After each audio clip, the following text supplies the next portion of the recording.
Yoga demonstrations కూడా 21 temples మనకు 5 కోట్ల కంటే ఎక్కువ ఆదాయం వస్తాయి. అదే సమయంలో టూరిస్ట్ డెస్టినేషన్స్ ఉన్నాయి. బుద్ధ స్తూప అమరావతి, లేపాక్షి, శిల్పారావం, గండికోట, అరకు, లంసింగి, కోనసీమ ఇలాంటివి వేరియస్ స్పాట్స్ మీరు చూస్తే గోదావరి దగ్గర అఖండ గోదావరి ఇలాంటి అన్ని స్పేసెస్ కూడా ఒక 100 స్పేసెస్ ని ఈరోజు వేరియస్ ఇవన్నీ కూడా ఈ రోజు నుంచి అందరినీ రిక్వెస్ట్ చేస్తున్నా. 30 days ప్రతి ఒక్కరు కూడా మీకుండే టాలెంట్స్, మీకుండే క్రియేటివిటీ ఉపయోగించడం.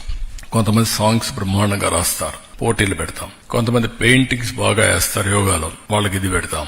ఎస్సే రైటింగ్, హ్యాష్ ట్యాగ్స్ తయారు చేయడం, మీలాంటి వాళ్ళు ఆర్టికల్స్, మంచి ఆర్టికల్స్ మీ పేపర్లో రాయడం, మీ పర్సనల్ బెనిఫిట్స్, మీ పర్సనల్ ఎక్స్పీరియన్సెస్, టెస్టిమోనియల్స్ ఇవ్వడం. అదే సమయంలో electronic media everyday 1 hour or 2-3 times యోగాని ప్రమోట్ చేయడం.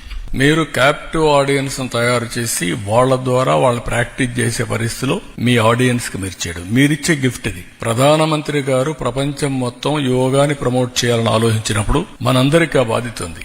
మీ బాధ్యత మీ స్టేక్ హోల్డర్స్ కి దీన్ని పెనిట్రేట్ చేసే బాధ్యత మీరు తీసుకోవడం. ఎలక్ట్రానిక్ మీడియా ఒక time, print media with details రాయడం, సోషల్ మీడియా వాళ్ళు ఇన్ఫ్లుయెన్సర్స్ ఎవరైతే ఉన్నారో వాళ్ళంతా కూడా వాళ్ళ యొక్క వ్యూవర్స్ కి అందరికీ ఇది ఇవ్వడం. ఇవన్నీ చేసి ఎక్కడికక్కడ మంచి వీడియోస్ తయారు చేయడం, ఆ వీడియోస్ ను కూడా ఇది చేయడం. ఇవన్నీ కాంపిటీషన్ పెడతాం.